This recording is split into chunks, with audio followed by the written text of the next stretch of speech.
రంగారెడ్డి జిల్లా సదాశివపేట పట్టణంలో హనుమాన్ నగర్ కాలనీ 8వ వార్డ్ ఈ యొక్క కార్యక్రమము మానవులందరికీ తెలియపరచును భగవద్గీత మనిషిని జ్ఞానాన్ని కలిగించే భగవద్గీత ధర్మాన్ని కాపాడండి మోక్షం పొందండి అన్నారు.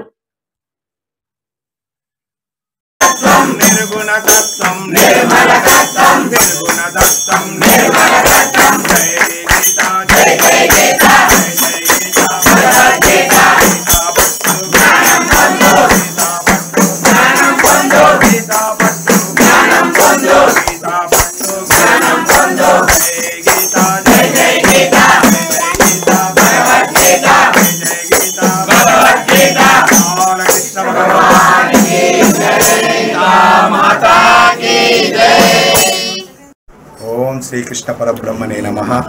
ఈ యొక్క కార్యక్రమము మన యొక్క మానవులందరికీ అవసరమైనటువంటి ఈ యొక్క భగవద్గీత కార్యక్రమాన్ని అందరికీ తెలియజేయాలనే ఉద్దేశంతో ఈ కార్యక్రమాన్ని నిర్వహిస్తున్నాం. భగవద్గీత అనున్నది ఏమిటంటే మన యొక్క మానవాళికి మనకు ఏదైతే మనకు కంపెనీలో ఏదైనా కొన్నప్పుడు ఏదైతే మాన్యువల్ ఇస్తారో అదేవిధంగా మన మనిషి అనే వానికి మాన్యువల్గా ప్రతిపాదించినటువంటి ఆ గ్రంథమే ఈ యొక్క భగవద్గీత. ఆ యొక్క భగవంతుడు మనకు ప్రతిపాదిస్తూ మనకు ఈ యొక్క మానవులుగా ఈ యొక్క ధర్మాన్ని పాటించండి, ఈ ధర్మాన్ని పాటించినట్టయితే మీరు ఉన్నతంగా ఎదుగుతారు, మీరు ఈ యొక్క జీవితంలో ఉద్ధరింపబడతారని చెప్తూ మీరు మోక్షదారిలో నడవాలంటే ఈ యొక్క భగవద్గీతను పట్టుకొని మీరు ముందుకు వెళ్ళాలని చెప్పి ఇక జ్ఞానబోధ చేయడం జరిగింది.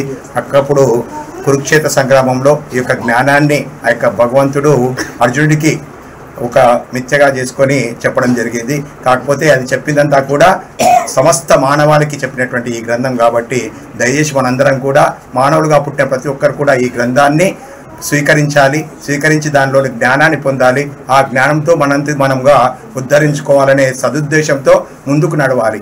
ఎప్పుడైతే జ్ఞానం పట్టుకొని జ్ఞాతుగా మనం నడుస్తామో అప్పుడే మనం ఉద్ధరించబడతాం. కాబట్టి దయచేసి అందరూ కూడా ఈ యొక్క జ్ఞానాన్ని అందరూ స్వీకరించాలని చెప్పి కోరుతూ ఈ యొక్క భగవద్గీత కార్యక్రమాన్ని ప్రతి ఇంటికి కార్తీక మాసము పాడ్యం నుంచి ప్రారంభించడం జరిగింది. ఇది గీతా జయంతి వరకు కొనసాగించబడుతుంది. ప్రతినిత్యం ఒకరింట్లో ఉదయం పూట సాయంత్రం పూట ఈ విధంగా కార్యక్రమం నడిపిస్తూ ప్రతి ఇంట్లో అక్కడ ఉన్నటువంటి పక్కింటి వాళ్ళందరికీ కూడా సమకూర్చుకొని వాళ్ళందరికీ జ్ఞానం బోధించాలనే తపనతో ఈ యొక్క కార్యక్రమాన్ని చేపట్టడం జరిగింది. గత కొన్ని సంవత్సరాలుగా ఈ కార్యక్రమాన్ని నిర్వహిస్తున్నాం. ప్రతి నిత్యం కూడా ఉదయం సాయంత్రం కార్యక్రమం నడుస్తూ ఉంటుంది.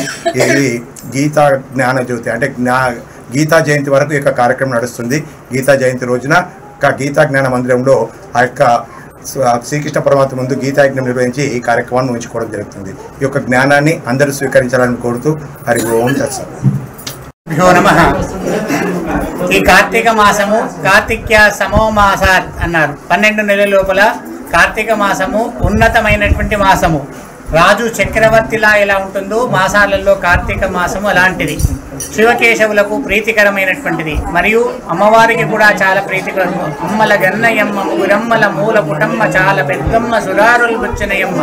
దీపాన్ని వెలిగించిన వారికి మరియు ఉదయము మరియు సాయంత్రము దీపాలు వెలిగించిన వారికి ఆ లక్ష్మీ కృప ఉంటుంది. శివకేశవులకు కూడా చాలా ఉన్నతమైనటువంటి మాసము దామోదర మాసమని. ధాత్రి వృక్షము కింద ఉసిరి చెట్టు కింద దీపాలు వెలిగించడము, తులసి చెట్ల కింద దీపాలు వెలిగించడము, లేదా భగవత్ కథలు, భగవత్ పారాయణాలు, పురాణాలు, కథలు, భగవద్గీత, శివగీత ఇలాంటివైనా సరే స్తోత్రాలు చదవడము చాలా ఉన్నతమైనటువంటిది. సమస్త సన్మంగళాని భవంతు. హరి ఓం తత్సత్.